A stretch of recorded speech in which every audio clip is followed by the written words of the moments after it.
저 여자 봤어? 저기 검은 옷 입은 사람. 아, 그 꽃뱀.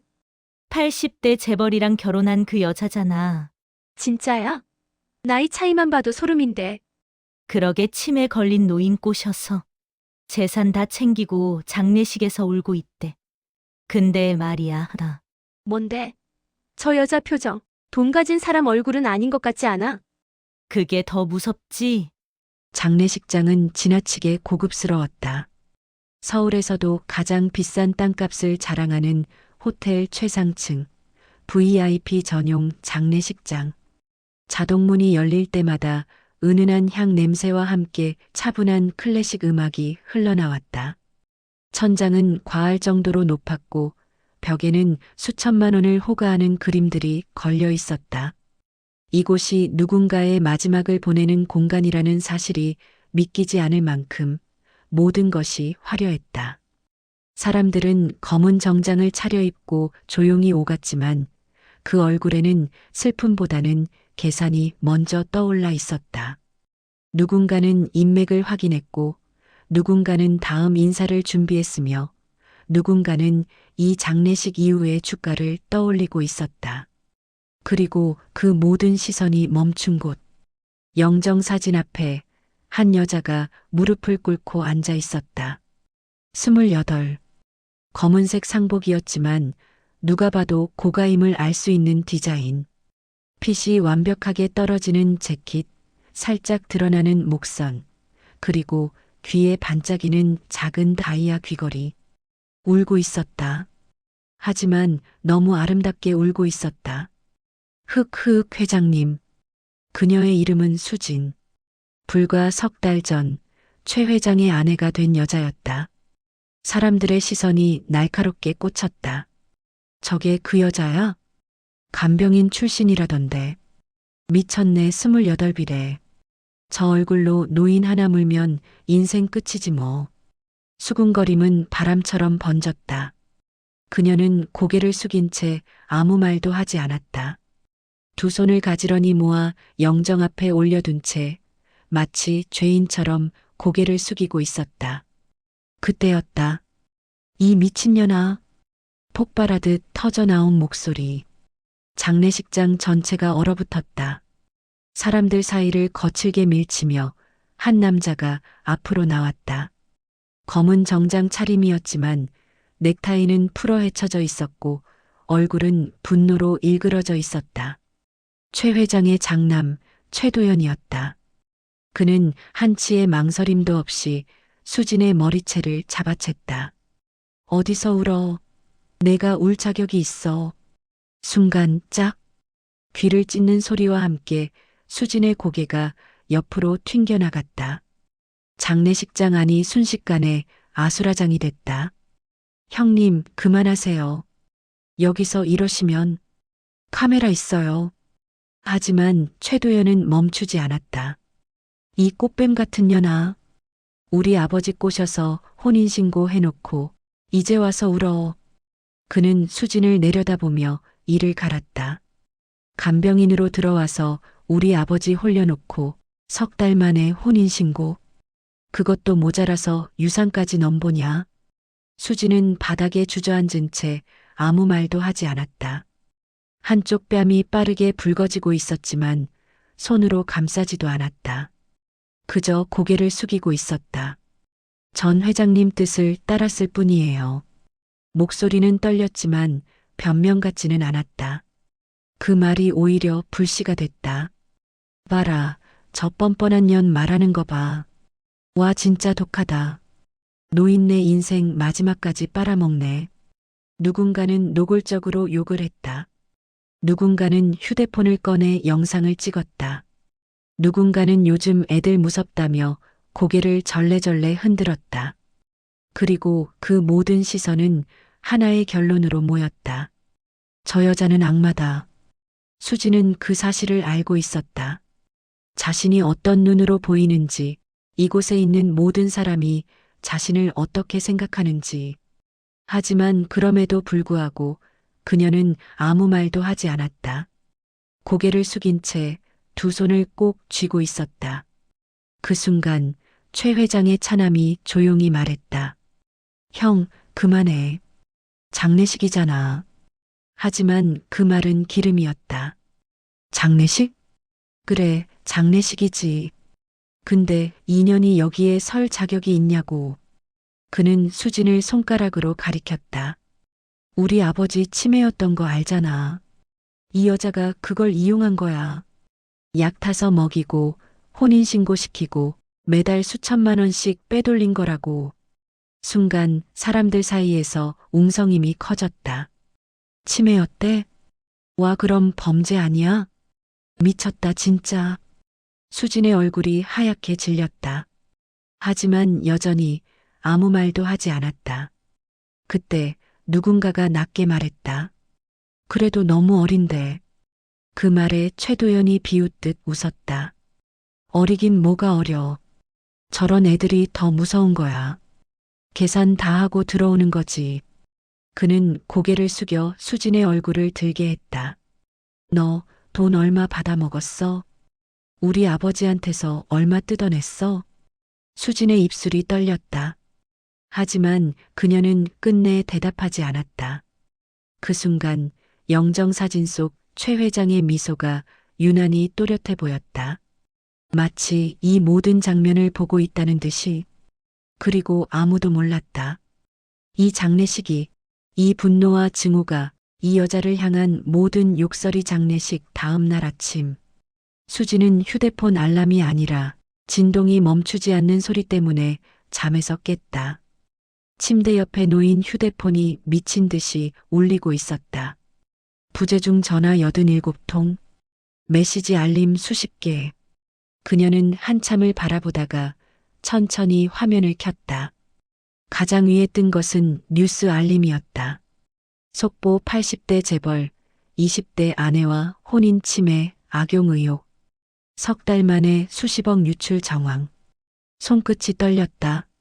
스크롤을 내릴수록 기사 제목은 더 자극적으로 변했다. 꽃뱀 아내의 실체. 노인 등친 20대, 충격적인 과거. 재산 노리고 접근 계획적 범행. 사진은 장례식장에서 찍힌 것이었다. 머리채를 잡힌 채 고개를 숙이고 있는 모습. 울다 지친 얼굴.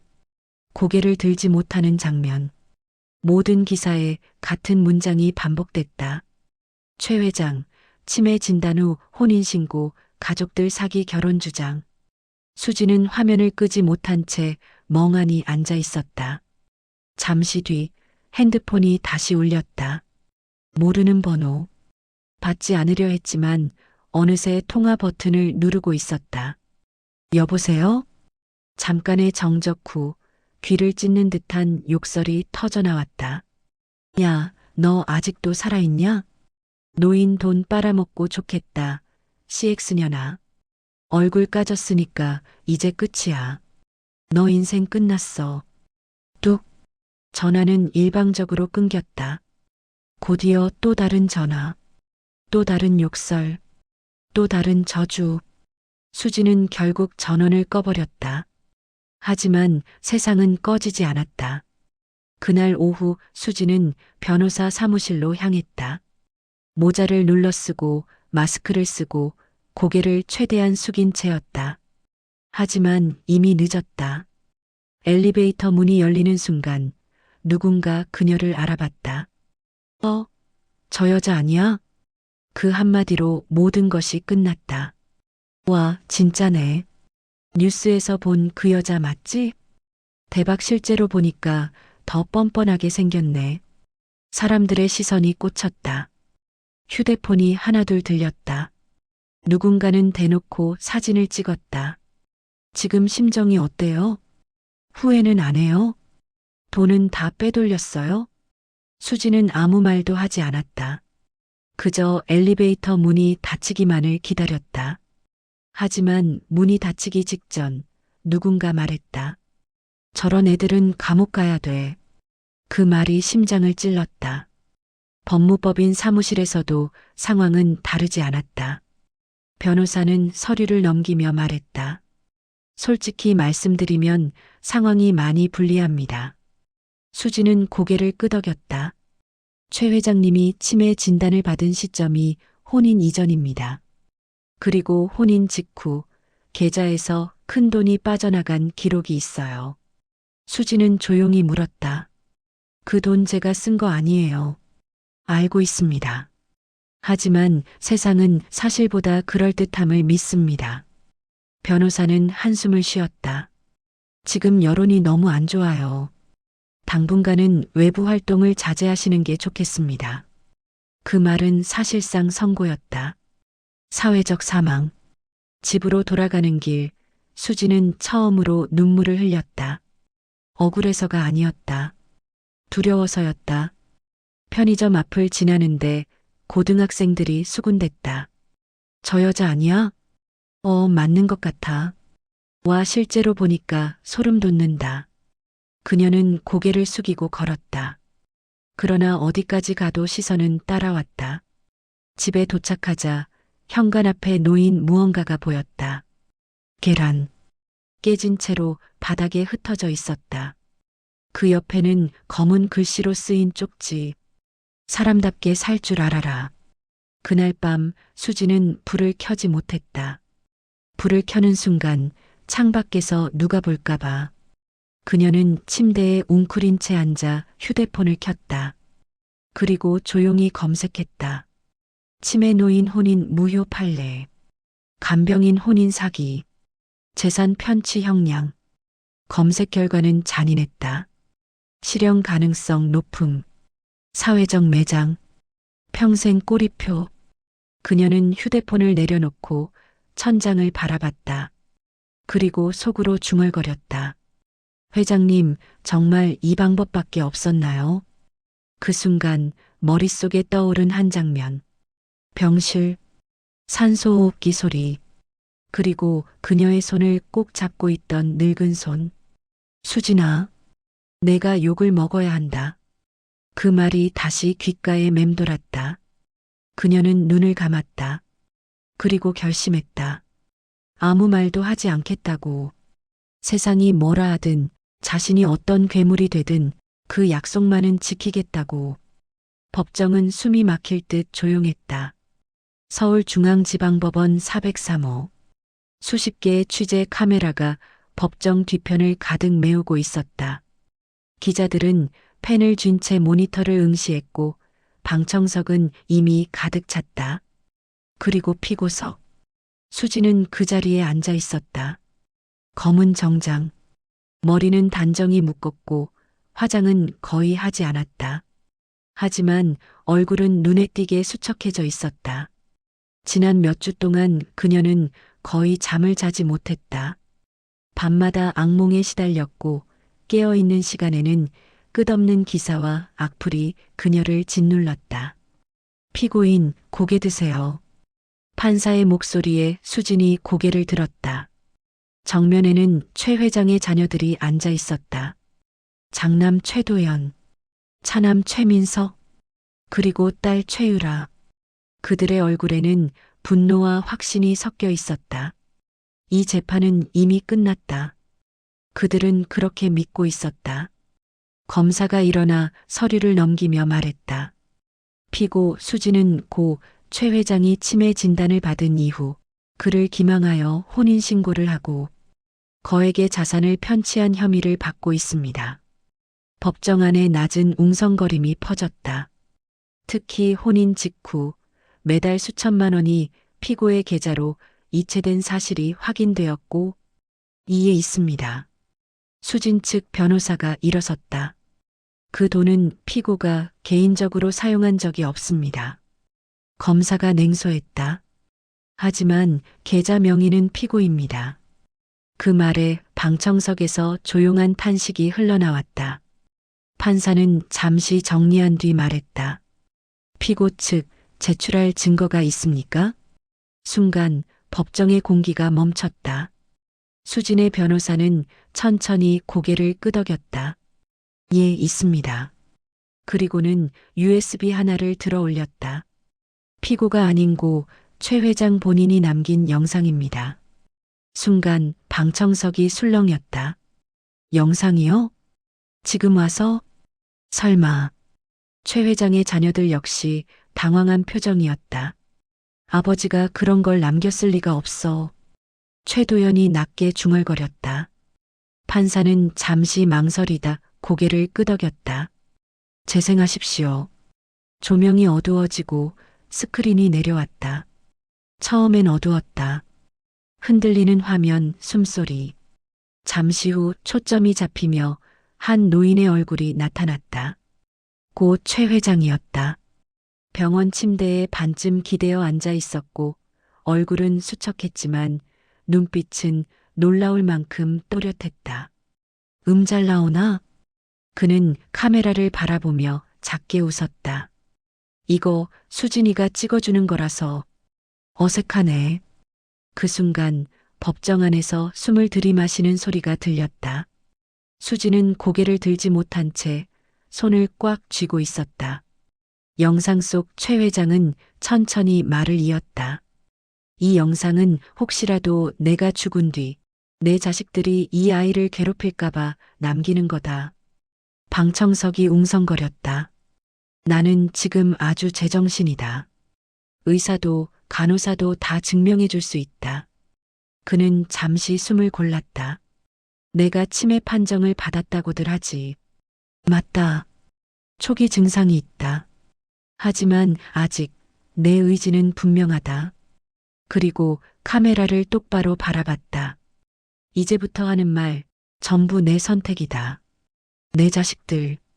나는 그 아이들을 사랑했다. 그는 미묘하게 웃었다. 하지만 그 아이들은 나를 사랑하지 않았다. 법정 안의 공기가 얼어붙었다. 내가 회사를 일궜을 땐 늘 내 옆에 있더니 내가 늙고 병드니 내 자리는 병실이더라. 잠시 침묵. 서로 유산 이야기만 했다. 내가 죽으면 누가 얼마를 가질지. 그게 전부였다. 그의 눈이 흔들렸다. 그래서 무서웠다. 그리고 그가 말했다. 수진이를 만난 건 우연이었다. 화면 속 그의 표정이 부드러워졌다. 간병인으로 왔는데 그 아이는 돈 이야기를 한 번도 하지 않았다. 수진의 어깨가 미세하게 떨렸다. 내가 대소변을 못 가릴 때도 그 아이는 얼굴 한 번 찌푸리지 않았다. 법정은 숨소리조차 들리지 않았다. 그래서 내가 부탁했다. 그는 천천히 그러나 분명하게 말했다. 나랑 결혼해달라고. 순간 법정이 술렁였다. 그리고 내 자식들이 너를 미워하게 만들어달라고. 사람들이 서로를 바라봤다. 그래야 그 아이들이 하나로 뭉칠 거고, 그래야 내가 위험해지지 않는다. 그는 씁쓸하게 웃었다. 내 자식들은 공동의 적이 있어야만 하나가 되는 사람들이니까. 수진이에게 간 돈? 그는 고개를 저었다. 그건 다 내가 시킨 거다. 화면이 바뀌며 통장 내역이 나온다. 무연고 독거노인 지원금, 치매 환자 복지기금, 고아원 후원 계좌. 내 이름으로 하면 시끄러울까봐 수진 이름을 빌렸을 뿐이다. 그리고 마지막 말. 그 아이 통장에는 단 한 푼도 남기지 말라고 했다. 법정이 완전히 얼어붙었다. 수진은 고개를 떨군 채 울고 있었다. 그때 영상 속 최 회장이 말했다. 수진아. 그의 목소리가 떨렸다. 미안하다. 너를 세상에서 가장 나쁜 여자로 만들어서. 잠시 숨을 고른 뒤 마지막 말을 남겼다. 하지만 너는 내가 선택한 마지막 가족이다. 영상이 끝났다. 한동안 아무도 말을 하지 못했다. 판사도 검사도 방청객도. 최 회장의 자식들은 얼어붙은 사람처럼 움직이지 못했다. 그리고 수진은 그 자리에서 조용히 울고 있었다. 소리 없는 울음이었다. 그녀는 고개를 들지 않았다. 이미 충분히 보여줬기 때문이다. 법정이 그렇게 조용해진 건 처음이었다. 영상이 끝난 뒤에도 누구 하나 말을 잇지 못했다. 판사는 목을 가다듬었지만 입을 열지 않았다. 검사는 서류를 내려다보다가 고개를 들지 못했다. 방청석에서는 훌쩍이는 소리가 간헐적으로 들렸다.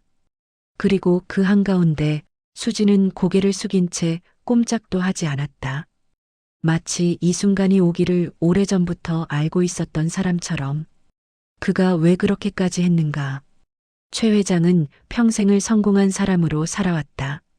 스스로 창업한 중견기업, 수천 명의 직원을 거느린 회장. 언론에서는 늘 그를 자수성가의 아이콘이라 불렀다. 그러나 정작 그의 집은 늘 조용했다. 아내는 일찍 세상을 떠났고 아이들은 그가 바쁜 사이 외국으로 보내졌다. 그가 아이들과 마지막으로 함께 식탁에 앉아 밥을 먹은 날이 언제였는지조차 이제는 기억나지 않았다. 아이들은 자랐고 그의 재산은 더 불어났다. 그리고 어느 순간부터 아이들은 아버지를 사람이 아닌 자산으로 보기 시작했다. 아버지, 그 회사 주식은 언제 정리하실 거예요? 요즘 건강은 어떠세요? 유 원장은 정리하셨어요? 그 말들이 얼마나 차갑게 들렸는지 아무도 몰랐다. 치매 진단을 받던 날, 병원에서 나온 진단서는 단 한 장이었다. 경도 인지장애, 치매 초기 가능성. 의사는 조심스럽게 말했다. 아직 일상생활은 가능하지만 앞으로 악화될 가능성은 있습니다. 그날 최 회장은 병원 로비에서 한참을 앉아 있었다. 전화기를 들었다가 내려놓기를 반복했다. 누군가에게 전화하고 싶었지만 막상 떠오르는 사람은 아무도 없었다. 그때 간호사가 말했다. 보호자분께 연락드릴까요?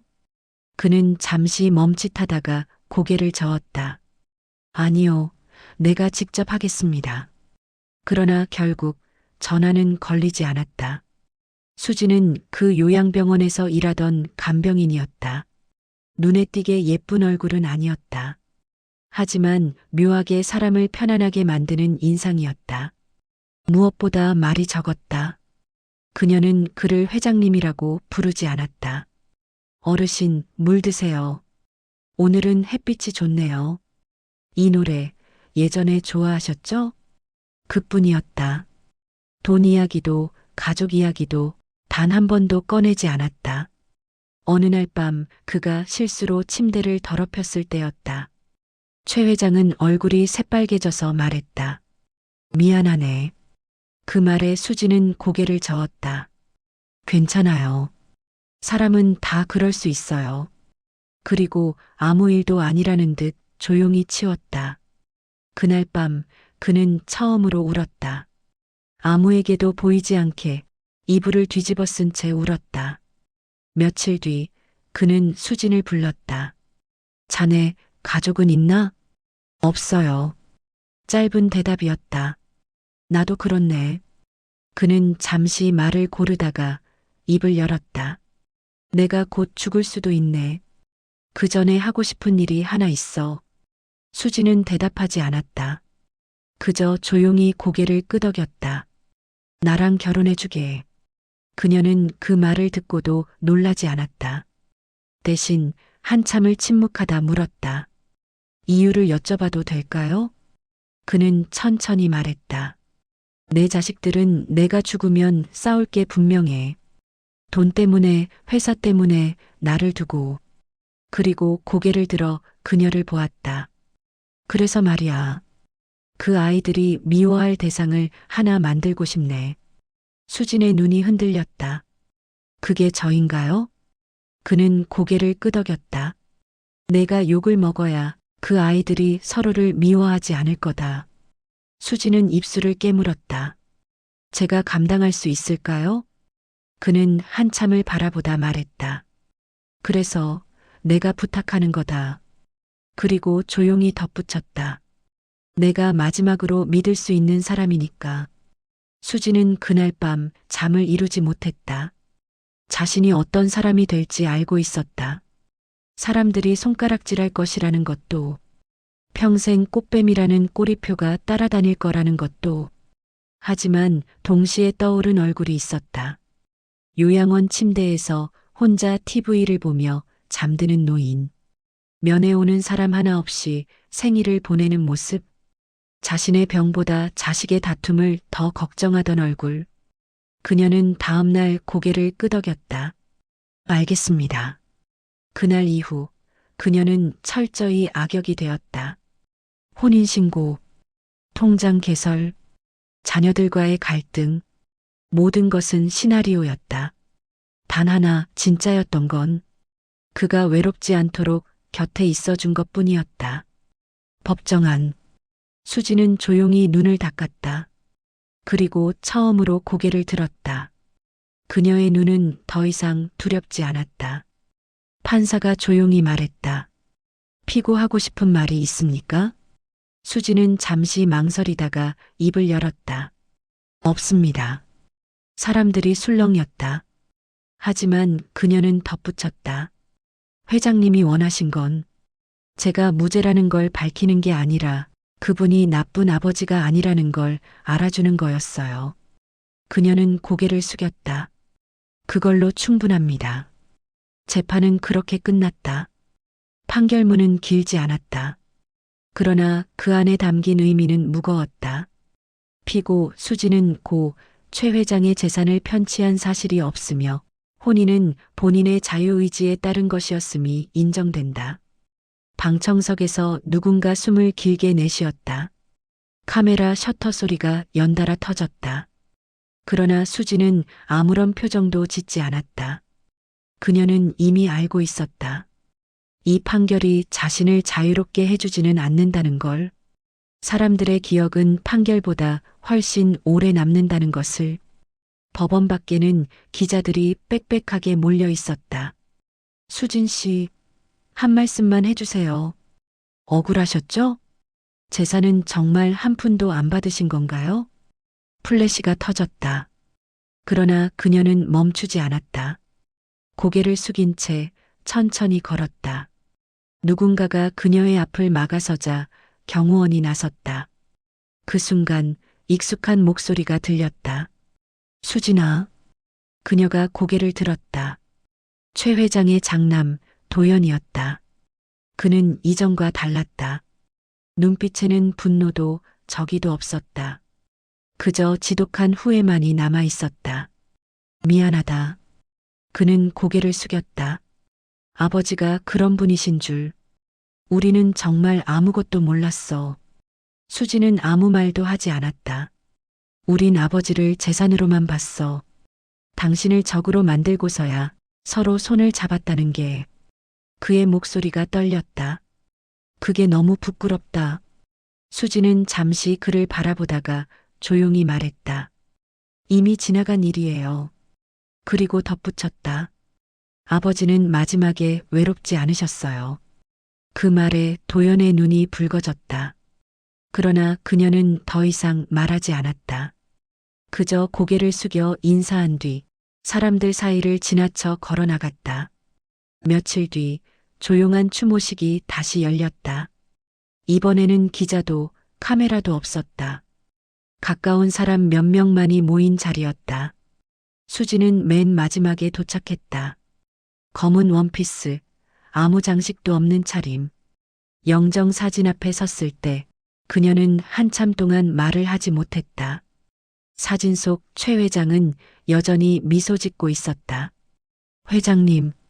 그녀는 낮게 불렀다. 아니, 아버지. 그 말이 입 밖으로 나오는 순간 눈물이 조용히 흘러내렸다. 약속은 지켰어요. 아무도 듣지 못하게 속삭이듯 말했다. 사람들이 저를 뭐라고 부르든 아버지 뜻은 다 전해졌어요. 그녀는 가방에서 작은 봉지를 꺼냈다. 박하 사탕 1개. 그가 생전에 유일하게 즐기던 간식이었다. 이거 드시려고 항상 서랍에 숨겨두셨잖아요. 사탕을 영정 앞에 올려두며 미소 지었다. 이제는 마음껏 드세요. 그리고 고개를 숙였다. 최 회장의 자녀들은 이후 재단을 설립했다. 아버지의 이름으로 독거노인과 치매 환자를 돕는 재단이었다. 겉으로는 유지계승이라 불렸지만 그들 스스로에게는 속죄에 가까운 선택이었다. 서로를 원망하던 형제들은 처음으로 같은 방향을 바라보게 되었다. 아이러니하게도 아버지가 남긴 가장 큰 유산은 돈이 아니라 후회와 깨달음이었다. 수지는 도시를 떠났다. 사람들이 자신을 모르는 곳, 작은 요양원이 있는 바닷가 마을로 갔다. 다시 간병인이 되었다. 누군가의 식사를 돕고, 누군가의 손을 잡아주고, 누군가의 이야기를 들어주는 일. 어느 날 한 노인이 그녀에게 물었다. 아가씨는 가족이 있어? 수지는 잠시 생각하다가 대답했다. 있었어요. 있었어? 네. 아주 잠깐이었지만요. 그리고 덧붙였다. 그래도 제 인생에서 가장 따뜻한 시간이었어요. 노인은 고개를 끄덕였다. 그럼 된 거지. 해질 무렵. 수지는 요양원 마당 벤치에 앉아 있었다. 주머니에서 박하 사탕 하나를 꺼냈다. 포장을 벗기다 멈추고 다시 접었다. 그리고 하늘을 올려다보며 말했다. 아버지, 이제는 괜찮죠? 바람이 스쳤다. 아무 대답도 없었지만 그녀는 이상하게도 마음이 편해졌다. 그녀는 천천히 자리에서 일어났다. 누군가를 돌보러 가야 했다. 그게 그녀가 선택한 삶이었으니까. 피로 이어진 관계가 가족은 아니다. 끝까지 곁에 남아준 사람이 진짜 가족이다. 당신에게는 그런 사람이 있습니까?